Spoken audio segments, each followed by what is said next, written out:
Do you procrastinate, but you aren't sure if it's whether you're lazy or tired? By the end of this video, you'll know the answer and know what your next step is to overcome it. For the best advice on getting unstuck, being productive, and living your best life for creatives with chronic illnesses and trauma histories, subscribe to my channel and hit the bell to be notified when I post a new video every Tuesday. All right, it's time to get super duper honest here. I spent nearly a decade of my life procrastinating on my goals and dreams, and it nearly killed me. It was a really difficult time in my life, and climbing out of it was far from easy. It was and is still one of the hardest things I have ever done. I am so far along now, and I'm still learning, but I recognize that there are still so many people in the world who are in a place where I was years and years ago. And I know I can help them move forward, and I can be their guide. So that's why I'm here today. I want to show you the map that I used to help myself move forward so that you can do it faster and easier with less pain and suffering. So are you excited? Because now it's your turn. Okay, the first thing we need to talk about is the difference between what being tired means and what being lazy means, because F lazy. The word lazy implies that that's a part of who you are. And that's complete bull, if you ask me. Laziness instead is a symptom of other things. It's a symptom of stress, it's a symptom of overwork, it's a symptom of burnout, it's a symptom of not being aligned with what you want to be doing with your life. And actually, after writing the script for this video, I encountered a great Instagram post from an Instagrammer that I follow, @BritFrank.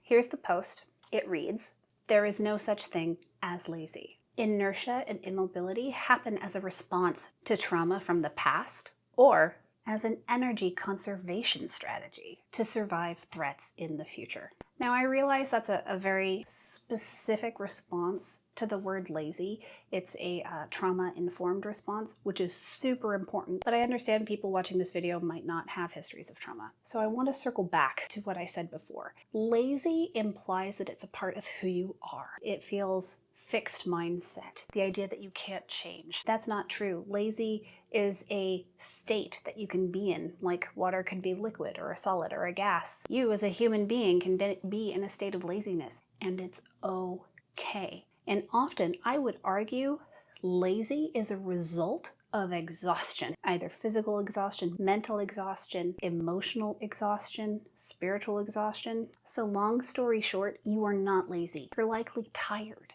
But the key is, tired tends to be a catch-all description for the symptoms of what's actually causing your inaction and procrastination. Sure, you might actually be like really tired, and if so, that's like 100% okay. Rest.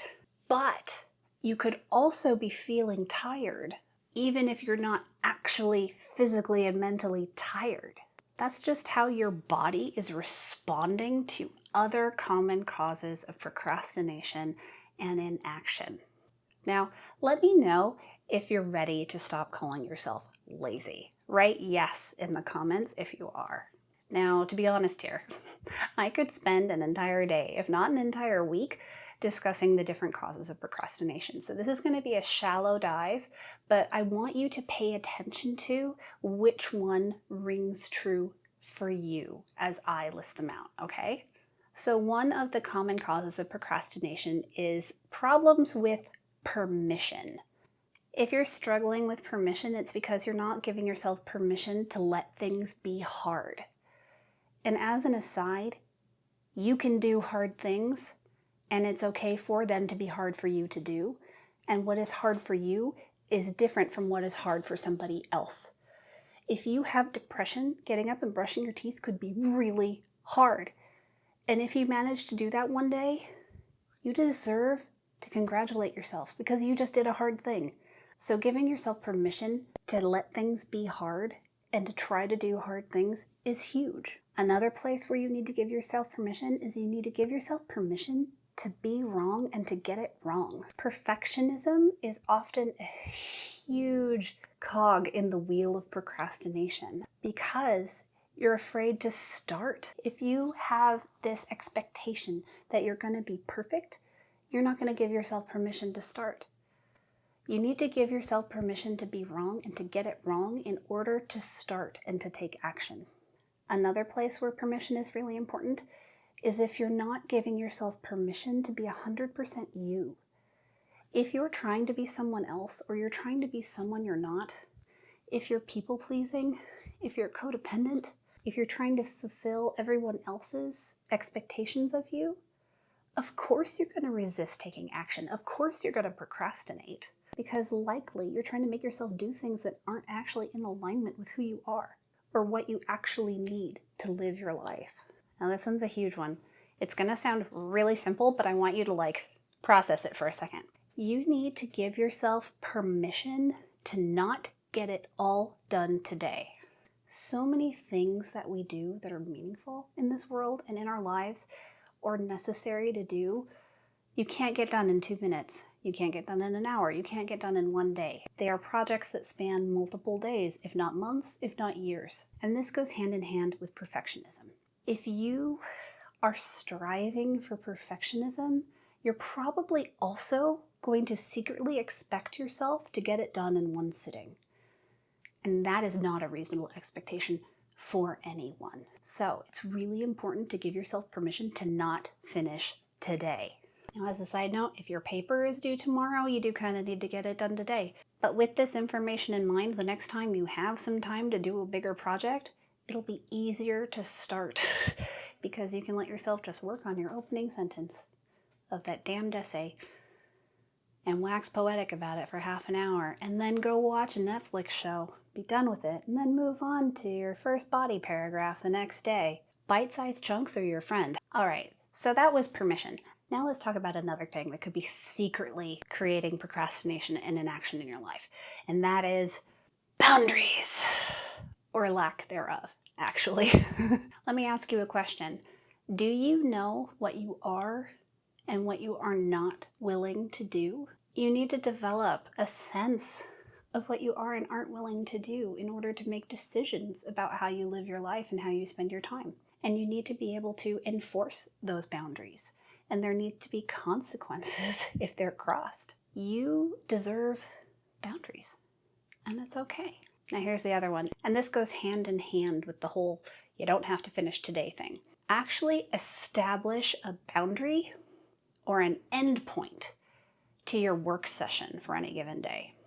So quick example, I'm running 2 businesses right now, but I'm also trying to work on the next draft of my YA fantasy because that's just my passion project and I love it and it gives me life. But right now, I do not have a lot of time to devote to it. So what am I doing? 15 minutes every weekday morning. That's it, 15.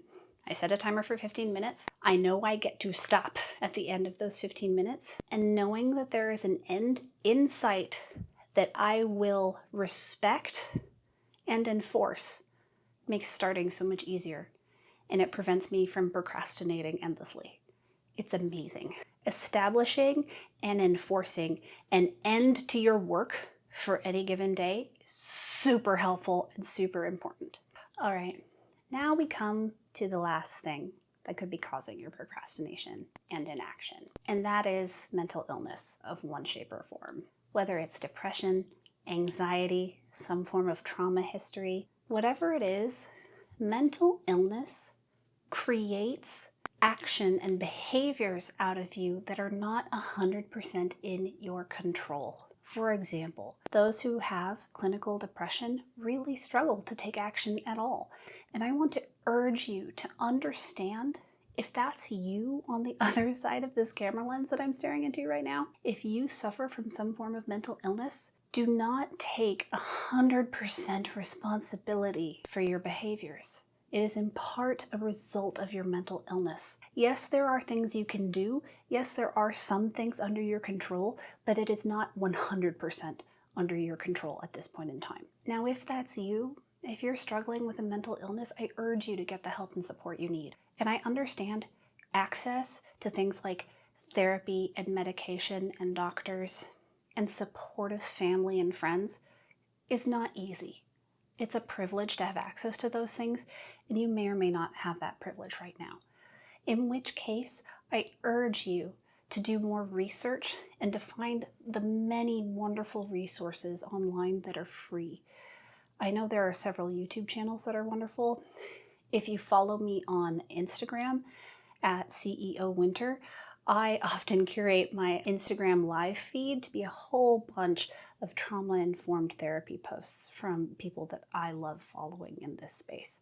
And also, if you have a mental illness, please go easy on yourself. The more meaningful changing your life is to you, the gentler you need to be with yourself in order to move forward. Using any sort of force or shame towards yourself is going to have the opposite effect, and you're going to regress more instead of move forward. And I tell you that from experience. So please be kind to yourself and take it one day at a time, one baby step at a time. That's really all it takes. It really does eventually add up. I promise you.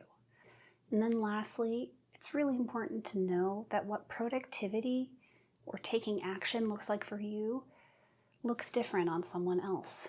For one person, it might be getting up, brushing their teeth, getting one homework assignment done, and then watching Netflix the rest of the day. That might be a really, really productive day for that person.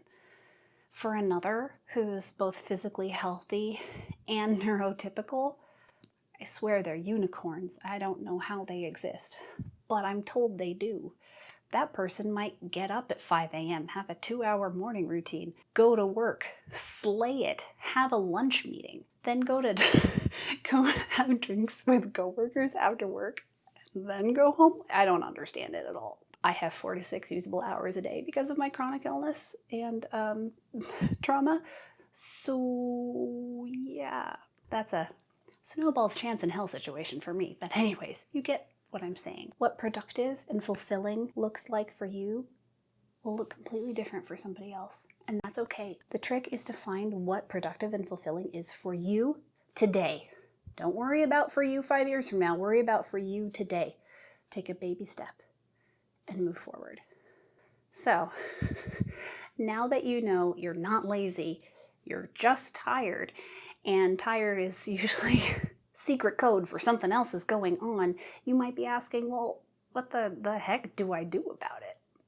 I taught a masterclass on what I believe is the single best technique to help you overcome procrastination and resistance, and to help you establish a consistent routine of taking action so that your days add up to weeks, add up to months, add up to years, and suddenly, before you know it, you have accomplished so much more than you ever expected of yourself.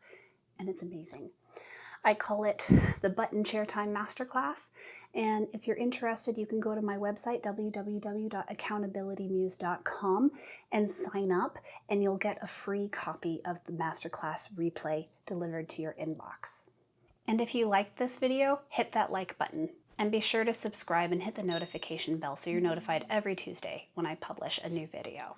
Next Tuesday, I'll be taking a deeper dive into self-worth and motivation for those with chronic illness and chronic pain. See you soon. Bye.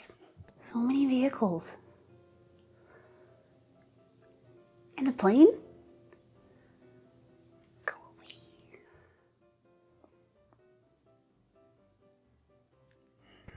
Look at the lens.